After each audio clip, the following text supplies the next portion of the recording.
fait plaisir de voir vos visages. Pour certains, depuis quelque temps, des nouveaux visages aussi. Bienvenue.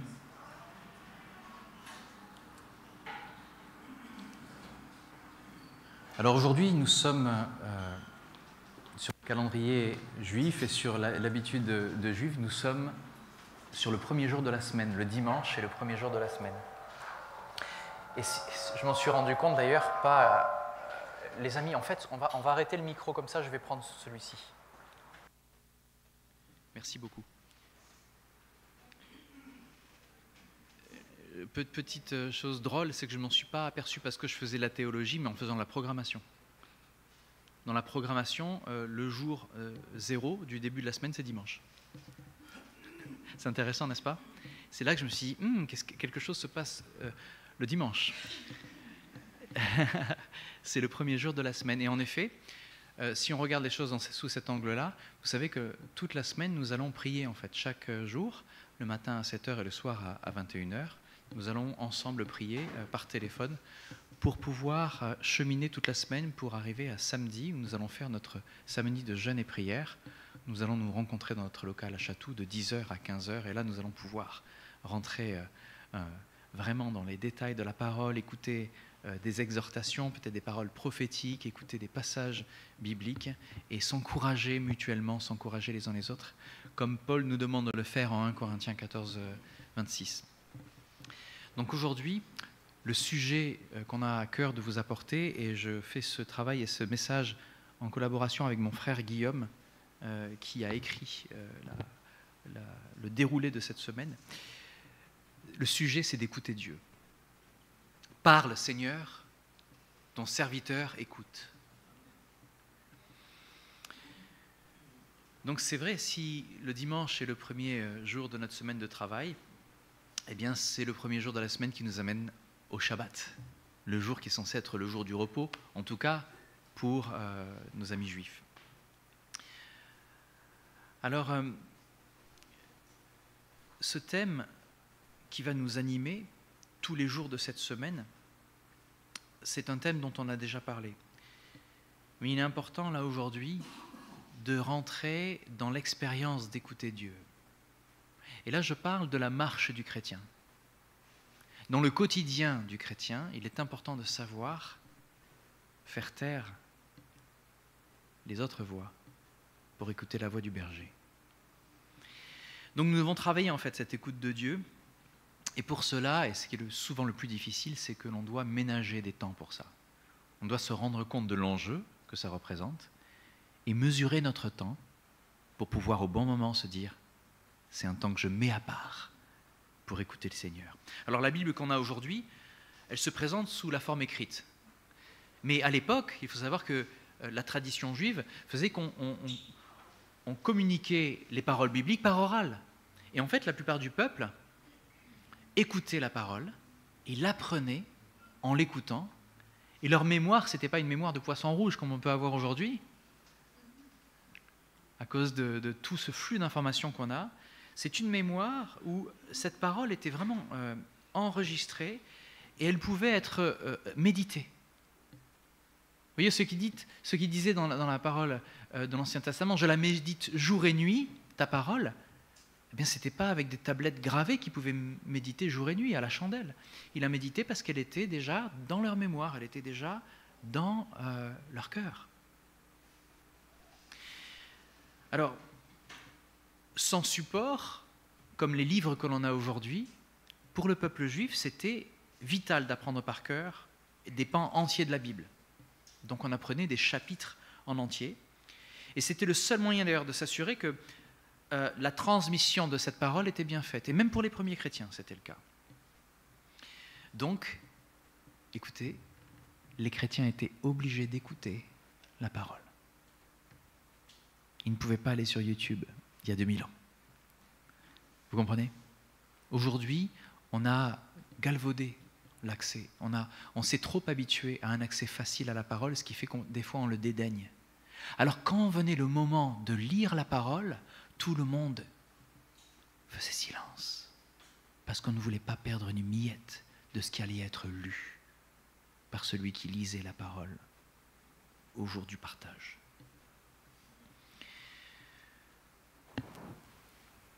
Donc je crois que ce besoin, il est toujours aussi important aujourd'hui. On est dans un monde, vous le savez, où on est rempli d'informations, on est même submergé d'informations. Même quand vous ne le demandez pas, votre téléphone se met à sonner, il vous donne des annonces que vous n'avez certainement pas demandées. D'ailleurs, la sagesse voudrait que, on éteigne ce genre de choses pour pouvoir vivre un petit peu plus tranquille. Il est préférable que vous alliez vers l'information plutôt que l'information fasse irruption chez vous quand vous ne l'avez pas demandé. C'est juste un petit conseil de gestion du temps qui vaut son pesant. Mais à quel moment on se dit « j'arrête la radio, j'arrête les réseaux, j'arrête la télé, j'arrête ». À quel moment est-ce qu'on fait silence pour arrêter ce flux d'informations incessant et se mettre à l'écoute de notre Seigneur, notre Dieu? Et pourtant, je vous dis ça, mais il y a des bénédictions profondes pour ceux qui sont prêts à l'écouter. Proverbe 4, verset 10 nous dit « Écoute mon fils et reçois mes paroles, et les années de ta vie se multiplieront. » Alors je ne sais pas pour vous, mais moi je ne connais pas beaucoup de choses qui peuvent multiplier les années de ma vie. Il y a ce verset aussi qui dit « Honore ton père et ta mère, et tu vivras de longs jours. » Mais aujourd'hui, dans les publicités à la télé, on n'a pas de pub pour dire « ça va améliorer le nombre de jours de ta vie ». Il n'y a rien. Niveau marketing, rien ne dépasse ce que je viens de vous annoncer. Niveau annonce, il n'y a pas de chose plus belle que de se dire « mes jours seront prolongés parce que si j'écoute la parole de Dieu, les années de ma vie se multiplieront. » Et en fait, écouter la parole de Dieu, en effet, c'est vital. C'est ça qui nous donne le sens de notre quotidien, le sens de notre vie. C'est primordial pour notre vie de chrétien, pour notre croissance en tant que chrétien.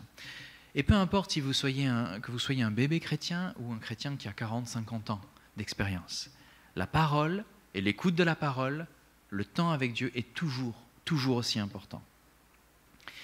Aussi, le fait d'écouter Dieu, c'est ce qui précède le fait de se mettre en action. Vous vous mettez souvent en action parce que vous avez reçu un stimulus, une information qui fait qu'il faut faire quelque chose. Cela vous invite, la parole vous invite à agir sur ce que vous savez, sur ce que vous croyez. Regardez par exemple les prophètes. Dieu commence constamment, toujours, dans l'Ancien Testament, si vous regardez, il commence d'abord à s'adresser aux prophètes, il leur dit ce qu'il va faire avant que sa volonté s'accomplisse.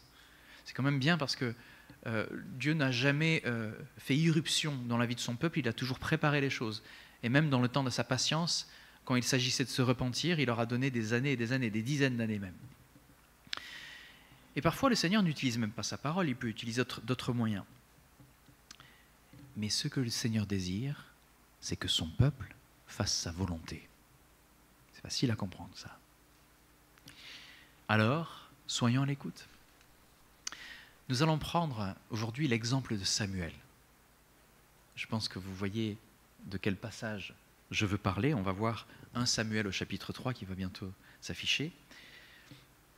Et on va voir comment cette expérience qu'a eue Samuel peut améliorer dans notre vie aujourd'hui quotidienne de chrétiens, améliorer notre écoute de Dieu.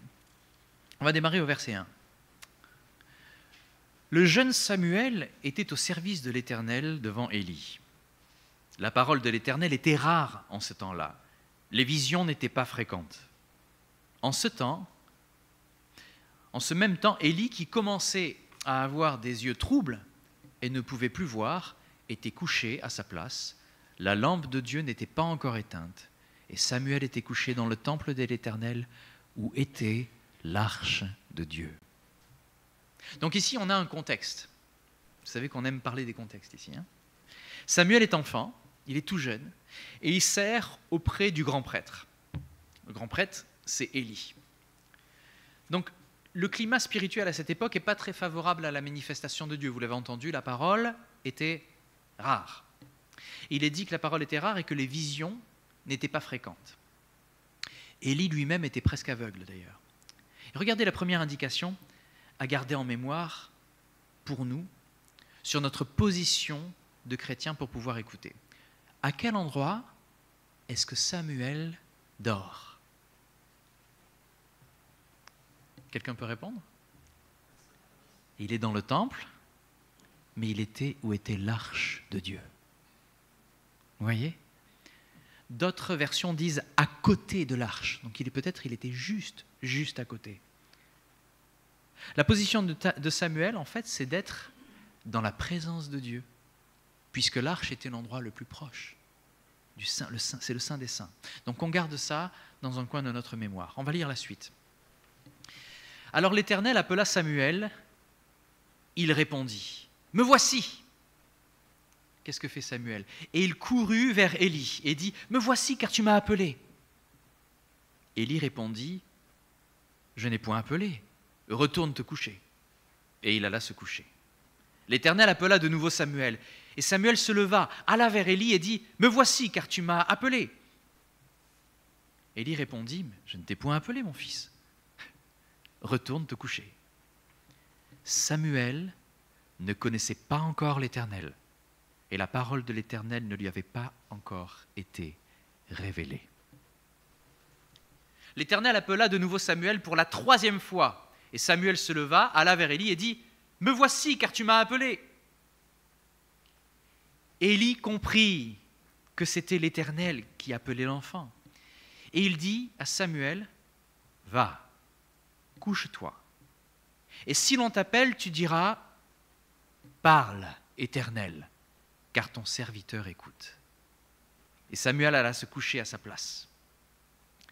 L'Éternel vint et se présenta.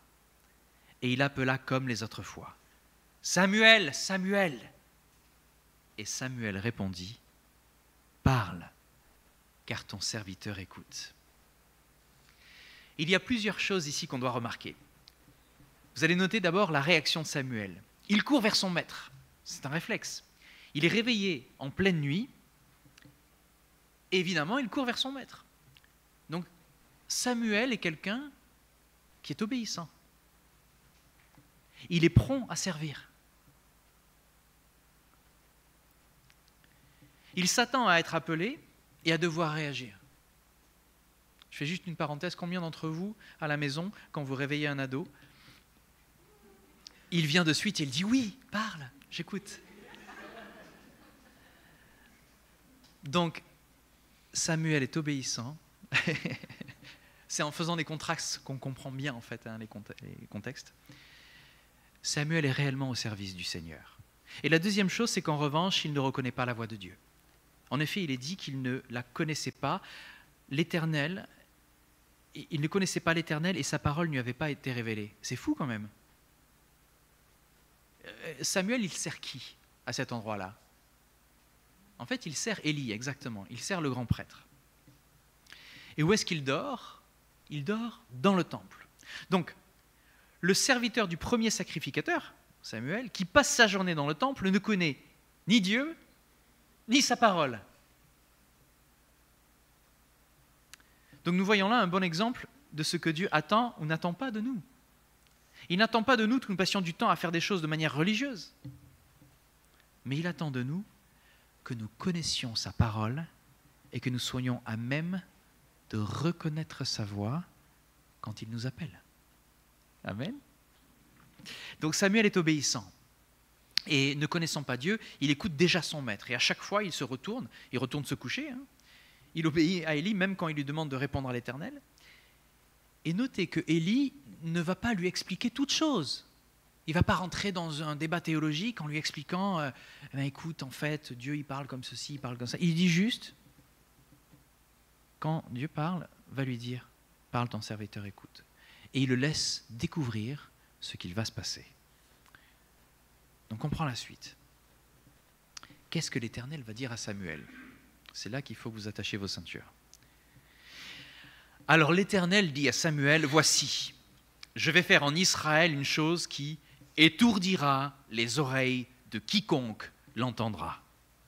En ce jour, j'accomplirai sur Élie tout ce que j'ai prononcé contre sa maison. Je commencerai et j'achèverai. Je lui ai déclaré que je veux punir sa maison à perpétuité à cause du crime dont il a connaissance et par lesquels ses fils se sont rendus méprisables, sans qu'il les ait réprimés. C'est pourquoi je jure à la maison d'Élie que jamais le crime de la maison d'Élie ne sera expié, ni par les sacrifices, ni par les offrandes. Oh là là. Alors, si vous vous mettez à la place du jeune Samuel, qui sert le grand prêtre à ce moment-là, vous faites quoi?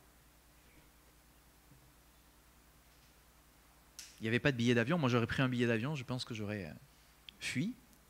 Mais pas du tout, ce n'est pas ce qu'a fait Samuel. Rappelons-nous que Dieu parle à Samuel enfant, il est très jeune. Ce n'est pas encore le grand prophète Samuel que l'on connaît, des Écritures. Regardez que c'est un message que Dieu lui-même qualifie d'étourdissant. Il dit qu'il étourdira les oreilles de quiconque l'entendra. En effet, c'est étourdissant. Donc, si Samuel ne connaît pas encore Dieu, Dieu, lui, il connaît Samuel. Tu peux te dire aujourd'hui, moi, le Seigneur, je ne le connais pas bien, mais le Seigneur ne connaît... T'inquiète pas, le Seigneur connaît ton cœur. Il sait exactement où est-ce qu'il peut t'amener, qu'est-ce qu'il peut te demander. Et il sait que Samuel est prêt à entendre ce type de message. Si Dieu vient nous adresser une parole, même si elle nous paraît folle, ou même pas à propos, on peut lui faire confiance. Faisons-lui confiance qu'il connaît mieux que nous la situation et il sait que nous sommes équipés pour porter le message qu'il nous confie.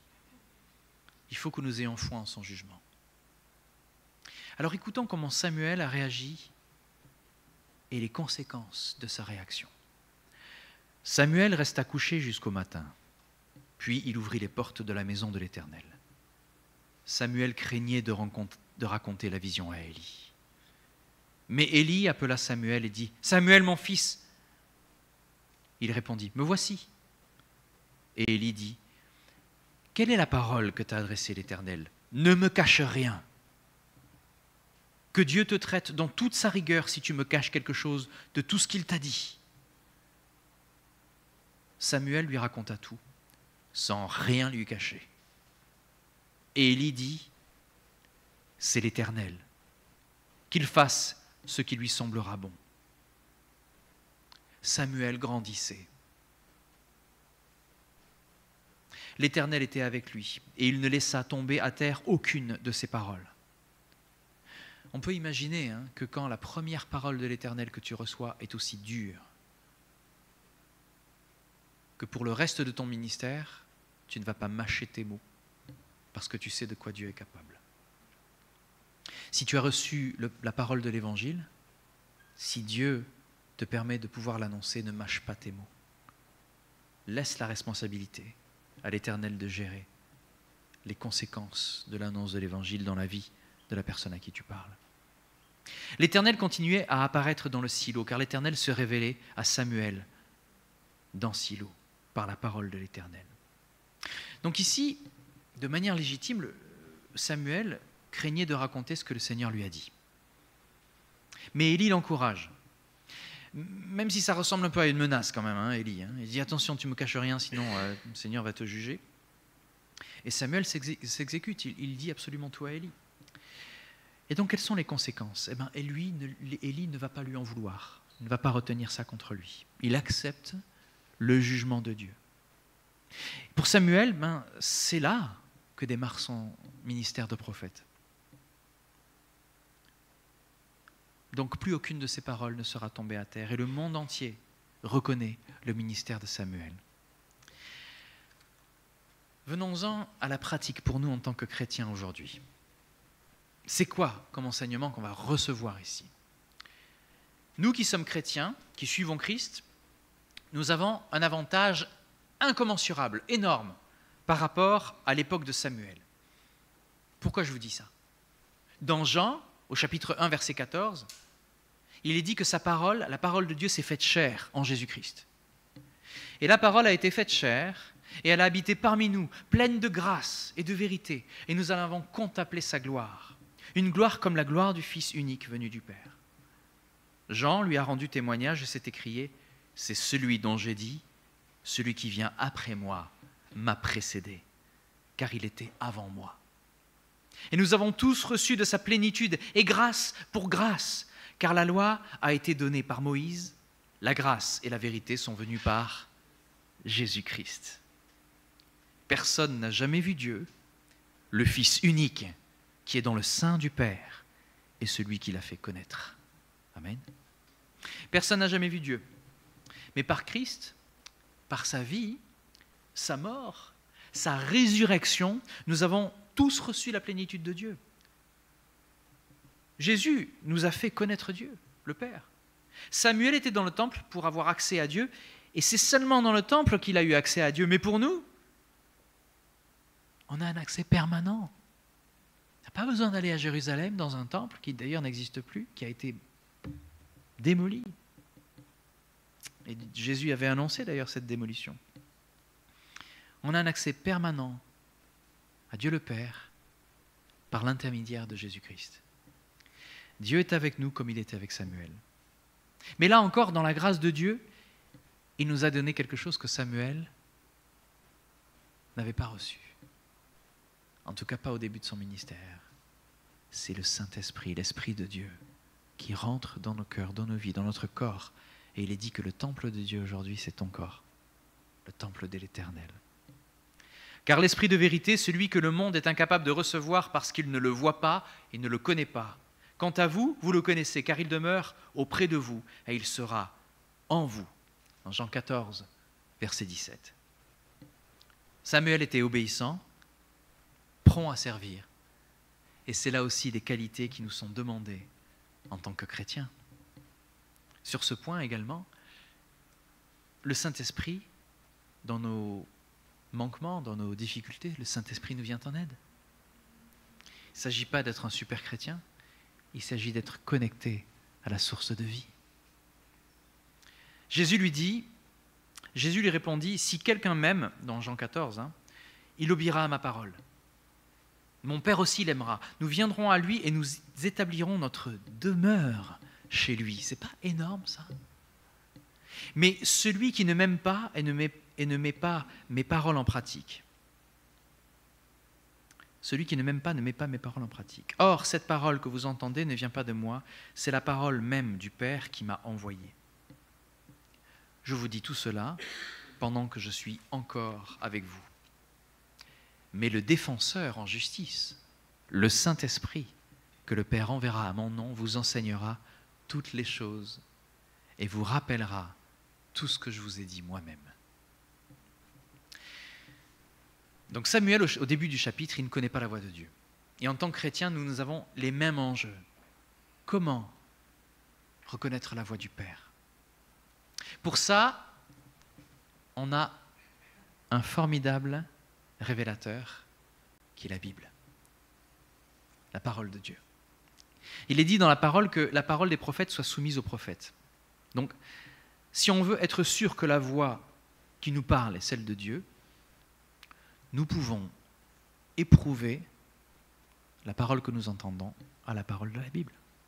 Mais si tu ne connais pas ta Bible, comment tu peux savoir quel est le vrai du faux?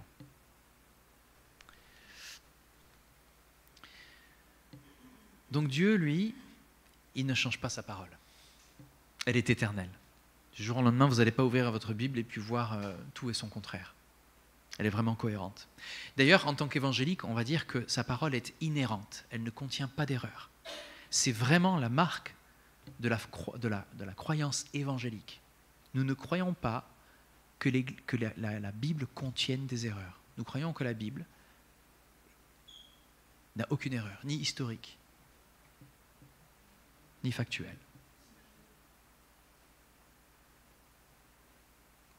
Et pour beaucoup, vous allez sembler fou. Seulement, après avoir fait quelques études de théologie, on se rend compte qu'avec les découvertes archéologiques, eh bien, ce que dit la Bible est prouvé petit à petit. On se rend compte, on se dit, mais non, mais regardez ce passage, c'est pas possible, ça s'est pas fait dans cet ordre-là, on connaît l'histoire. Et puis au fur et à mesure qu'on creuse et qu'on découvre, on se dit, mince, eh bien là, il y avait une exception. Et la Bible, justement, parlait de cette exception, sans dire que c'était une exception d'ailleurs. Donc si vous vous intéressez à l'étude de la parole et à la théologie, c'est vraiment, vraiment du plaisir que de découvrir petit à petit qu'au fur et à mesure que vous avancez, la parole de Dieu est véritable. Donc là, on a un avantage énorme par rapport à Samuel. On a cet outil merveilleux qui nous permet de discerner la voix de Dieu parmi toutes les autres voix. Donc l'écoute de l'obéissance à la parole de Jésus est intimement liée à l'amour que nous avons pour lui. Si vous aimez Dieu, vous allez vouloir l'écouter. Si vous aimez quelqu'un, vous allez vouloir écouter sa voix tout le temps. Et la bénédiction, regardez, elle est réciproque. Dans le passage qu'on vient de dire, il est écrit « Et le Père l'aimera ». C'est extraordinaire. Dieu sait que nous sommes faillibles, qu'on peut faire des fautes. Mais le Saint-Esprit nous a été envoyé pour enseigner, pour nous rappeler les enseignements de la parole, pour nous ramener en fait constamment à lui. Donc j'en viens à la fin de ce message. L'exemple de Samuel nous donne des indications très claires. Ce que nous devons faire pour écouter Dieu. Et par Christ, on a été équipés parfaitement. Il ne nous manque rien en fait. Je vous parlais des études de théologie, mais ce n'est même pas nécessaire pour pouvoir écouter Dieu. C'est bien pour pouvoir grandir, croître, comprendre de mieux en mieux et surtout, transmettre et expliquer en connaissance de cause. Mais pour écouter Dieu. Vous avez une Bible. Si vous n'en avez pas, je vous en offre une. L'Église vous en offre une. On n'a aucune excuse aujourd'hui pour ne pas connaître Dieu. Vous voyez ? C'est une bénédiction. Donc, on a été équipés parfaitement pour pouvoir faire la volonté de Dieu et l'écouter à tous les moments de notre vie. Dieu lui-même, il a pourvu, avec son Esprit Saint, le moyen de nous rappeler ces choses, de nous ramener vers lui, même quand nous avons tendance à l'oublier. Alors, on ne va pas céder aux mensonges de l'ennemi aujourd'hui. Celui qui veut nous faire croire qu'on n'a pas le temps, qu'on est trop occupé, que notre travail est trop difficile, qu'on a trop de responsabilités entre le travail, les enfants, le ministère. Je vous ai bien dit le ministère. Certains sont tellement dans le ministère pour aller visiter, pour aller faire, qu'ils en oublient d'écouter. Et au bout d'un moment, il y a décrochage. Je ne comprends pas ce qui se passe. Oui, mais c'est quand la dernière fois que tu t'es vraiment assis et que tu t'es mis à écouter le Seigneur? Oui, mais je le sers tout le temps. Oui, tu le sers, mais quand est-ce que tu l'écoutes? Peut-être que tu ne sers même pas à l'endroit où il t'a demandé de servir. Peut-être qu'en fait, il avait un autre endroit pour toi. Mais est-ce que tu l'as écouté? Est-ce que tu as pris le temps d'entendre? Alors, on ne va pas céder aux mensonges de l'ennemi. On n'est pas assez sage? Est-ce que l'ennemi te dit, tu n'es pas assez sage, tu n'es pas assez saint, tu n'es pas assez? Vous pouvez répondre à l'ennemi, mais moi, je n'ai que quelques pains et quelques poissons, c'est le Seigneur qui va multiplier, mais je les ai apportés. Je les ai amenés vers lui, c'est sa responsabilité. Mais à quel moment tu apportes tes pains et tes poissons? Le peu que tu as, même le peu de temps. Regarde, ne te sens pas jugé aujourd'hui. Si tu te lèves le matin et que tu te dis « j'ai pas le temps, il faut que je me lave les dents », eh ben, c'est pas grave, tu sentiras un petit peu moins bon pendant 5 minutes, mais lis ta Bible. Si tu te dis « j'ai pas le temps », repousse ça. Si c'est la douche qui te dit « viens », tu dis « attends ». Ou alors, tu fais quelque chose de plus intelligent, tu mets ton réveil 5 minutes plus tôt. Et tu gagnes 5 minutes. Et quand tu vas commencer à se dire « ouh, le Seigneur me parle », ça va devenir 10 minutes. Puis une demi-heure. Puis peut-être 1 heure. Et puis tu vas faire des veillées de prière. Qui sait? Donne du temps au Seigneur, c'est lui qui va le multiplier.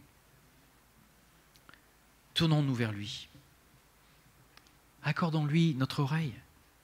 On va faire taire le brouhaha du monde, celui de nos pensées, pour nous accorder un temps de qualité avec lui. Dans la prière, la lecture de la parole, ça peut être dans les transports en commun, ça peut être même pendant la pause au travail, ça peut même être pendant que tu vas courir, si tu peux courir, si tu fais du sport. Il est là à tous les moments, tu peux lui parler à tout moment. C'est marrant parce que plusieurs fois j'ai entendu des personnes qui me disaient « quand j'ai pris ma douche, c'est là que j'ai entendu le Seigneur ». Et oui, mais tu sais pourquoi? Parce que quand tu es sous la douche, tu ne peux pas avoir ton portable. Eh oui. Ah, ça explique tout. Ah, il y en a qui comprennent. Ah mince, mais oui, c'est vrai. C'est pour ça. Donc pour finir, j'aimerais prendre la parole dans Marc 4 et partager avec vous sur la parabole du semeur. Vous aurez compris pourquoi. Et on va aller directement au verset 14, là où Jésus explique cette parabole. Il faut savoir que c'est la seule parabole qu'il a vraiment expliquée aux disciples, donc ça tombe bien pour nous. Le semeur, c'est celui qui sème la parole. Certains hommes se trouvent au bord du chemin où la parole a été semée. À peine n'ont-ils entendu que Satan vient arracher la parole qui a été semée en eux. Puis, il y a ceux qui reçoivent la semence sur le sol rocailleux. Quand ils entendent la parole, ils l'acceptent aussitôt avec joie, mais ils ne la laissent pas prendre racine en eux, car ils sont inconstants. Que surviennent des difficultés ou la persécution ou à cause de la parole, et les voilà qui abandonnent tout. Tu as peut-être le feu aujourd'hui, mais si tu se mets à pleuvoir, comment tu vas réagir? D'autres reçoivent la semence parmi les ronces. Ce sont ceux qui écoutent la parole, mais qui en elle ne portent pas de fruits parce qu'elle est étouffée par les soucis de ce monde, l'attrait trompeur des richesses et toutes sortes d'autres passions qui pénètrent en eux. Enfin, il y a ceux qui la reçoivent, qui reçoivent cette semence dans la bonne terre. Prie, Seigneur, donne-moi une bonne terre dans mon cœur. Donne-moi une bonne terre dans mon cœur. Ce sont ceux qui écoutent la parole, qui la reçoivent et qui portent du fruit. Un grain en donne 30, un autre 60, un autre 100. Donc il ne s'agit pas simplement d'écouter la parole de Dieu, mais de la recevoir, de se laisser transformer par elle, afin de porter du fruit. Notez l'ordre qui est donné, qui écoutent la parole, qui la reçoivent et qui portent du fruit. Nous voyons là différentes attitudes qui sont décrites. Et vis-à-vis de la parole de Dieu, on voit comment on peut réagir. Parfois, on peut être inconstant. Inconstant. Est-ce que ça définit pas bien l'homme dans ses voies, l'inconstance? C'est vrai que je vous ai invité en début d'année, à la rentrée, à la persévérance, à la constance des choses. C'est là que l'on réussit, là où d'autres vont échouer. Parfois, on se laisse étouffer, j'ai pas le temps, j'ai pas les moyens. Et parfois, on se dit, je suis prêt. Je t'écoute, Seigneur. Parle. Ton serviteur écoute. Et c'est là que tu vois les fruits. C'est là que tu te régales parce que tu t'es dit, oui, je vois les faits, j'ai goûté, j'ai vu la bonté de Dieu, j'ai vu les fruits qu'il a portés. Cette parole ce matin, quand elle m'a réveillé ce matin, quand je me suis mis à lire la Bible, elle m'a porté toute la journée. Et au moment où l'adversaire est venu vers moi pour me faire douter, pour me faire peur, c'est cette parole qui m'a fait tenir. Et j'ai vu ta bonté, Seigneur. Maintenant, reviens en arrière, rejoue le même jour sans avoir lu cette parole. Quand l'ennemi vient, qu'est-ce que tu vas lui dire? Tu vas la sortir d'où, la parole, si tu ne l'as pas dans ton cœur, si tu ne l'as pas dans ta tête? Vous voyez l'enjeu? Comment est-ce que Jésus, dans le désert, a répondu à Satan? Par la parole de Dieu. Il avait écouté. Il avait écouté. Et il n'a pas juste récité des choses que Dieu lui a dit dans la prière, il a récité des passages de l'Ancien Testament. Vous voyez? Et Satan n'a pu faire qu'une seule chose, c'est fuir. Quand tu entends « résiste au diable et il fuira loin de toi », comment tu résistes? Tu as entendu la parole de Dieu et tu te tiens sur cette parole. C'est ce que disait le frère Franklin tout à l'heure, en nous qui croyons. Si tu crois, tu vas agir. Si tu crois que le Seigneur est ton sauveur et Seigneur, donc tu es passé dans les eaux du baptême.